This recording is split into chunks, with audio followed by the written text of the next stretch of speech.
April 9 முதல் 29ஆம் தேதி வரை கருத்து கணிப்பு நடத்தக்கூடாதுன்னு தெரிவிக்கப்பட்டிருக்கு. அதை பத்தி தான் நம்ம இப்ப பார்க்க போறோம். இந்தியாவில் 5 மாநிலங்களில் சட்டமன்ற தேர்தலுக்கான அறிவிப்புகள் வெளியாகி தேர்தல் ஆணையத்தின் கட்டுப்பாட்டில் நிர்வாகங்கள் வந்துள்ளன. ஒவ்வொரு மாநிலத்திலும் ஜனநாயக திருவிழாவான தேர்தலுக்கு அரசியல்வாதிகளும் பொதுமக்களும் தயாராகி கொண்டு வருகின்றனர். சம்பந்தப்பட்ட மாநிலங்களில் உள்ள ஒவ்வொரு கூட்டணிகளும் தங்களுடன் கூட்டு வைத்துள்ள கட்சிகளுக்கு தொகுதி பங்கீடுகளை வழங்குவதில் மும்முரமாக உள்ளன. அதன் பின்னர் கூட்டணியில் யார் யாருக்கு என்னென்ன தொகுதிகளை வழங்குவது போன்ற செயல்முறைகளும் தொடங்கியுள்ளது. தேர்தல் பற்றிய அறிவிப்புகள் வெளியாகும் தினங்களுக்கு முன்னால் இருந்தே தேர்தல் தொடர்பான கருத்து கணிப்புகள் அடிக்கடி வெளியாகிய வண்ணம் இருக்கின்றன.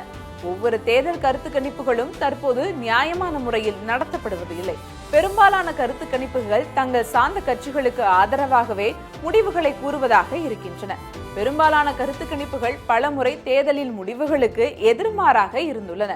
மேலும் கருத்து கணிப்புகள் என்பது ஒட்டுமொத்த மக்களின் மனநிலையை தீர்மானிப்பதாக இருப்பது இல்லை. ஒரு சில நேரங்களில் மட்டும் கருத்து கணிப்புகள் சரியாக இருந்துள்ளன. பெரும்பாலான கருத்து கணிப்புகள் பொதுவாக வாக்காளர்களின் மனநிலையை திசை திருப்பும் நடவடிக்கையாகவே இருக்கின்றன.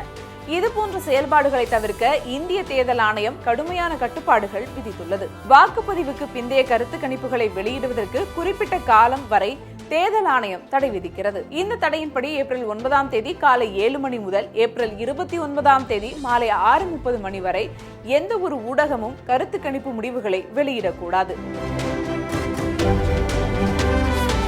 இதில் ஊடகம் என்பது அச்சு ஊடகம், தொலைக்காட்சி, வலைதளங்கள், சமூக வலைதளங்கள் உள்ளிட்டவற்றை சேர்த்துதான் கூறுகிறது. இது போன்ற கருத்து கணிப்புகள் ஒரு மாநிலத்தின் தேர்தல் நடந்து முடிந்தாலும் மற்ற மாநிலங்களில் நடைபெறவுள்ள தேர்தல் முடிவுகளில் பாதிப்புகளை ஏற்படுத்தலாம். புதுச்சேரி, கேரளா மற்றும் அசாம் மாநிலங்களில் ஏப்ரல் 9ஆம் தேதி முதல் கட்ட வாக்குப்பதிவு நடைபெற உள்ளது. இதையடுத்து தமிழ்நாட்டில் ஏப்ரல் 23ஆம் தேதியும், மேற்கு வங்காளத்தில் இறுதிக்கட்ட வாக்குப்பதிவு ஏப்ரல் 29ஆம் தேதியும் நடைபெற உள்ளது. அதனால் எந்த மாநிலத்திலும் தேர்தலுக்கு பிந்தைய கருத்து கணிப்புகளுக்கு தேர்தல் ஆணையம் தடை விதித்துள்ளது. இருந்தாலும் அனைத்து மாநிலங்களிலும் வாக்குப்பதிவு முழுமையாக நிறைவடைந்த பின்னர் கருத்து கணிப்புகளை வெளியிட தடை நீக்கப்படும். தேர்தல் ஆணையத்தின் இந்த தடையை மீறி குறிப்பிட்ட காலகட்டத்தில் கருத்து கணிப்புகளை வெளியிடும் நிறுவனங்கள் மீதும் தனிநபர்கள் மீதும் கடுமையான நடவடிக்கைகளை தேர்தல் ஆணையம் எடுக்கும். மக்கள் பிரதிநிதித்துவ சட்டம் 1951 கீழ் பிரிவு 126A படி இந்த கட்டுப்பாடு விதிக்கப்பட்டுள்ளது. அதன்படி குறிப்பிட்ட அளவில் அபராத தொகையும் அதனுடன் சேர்ந்து 2 ஆண்டுகள் வரை சிறை தண்டனையும் சம்பந்தப்பட்ட நபர்களுக்கு கிடைக்கலாம். வாக்குப்பதிவு தொடங்கும் 48 மணி நேரத்திற்கு முன்னதாகவே கருத்து கணிப்புகளை வெளியிடுவதற்கு தடை உள்ளது.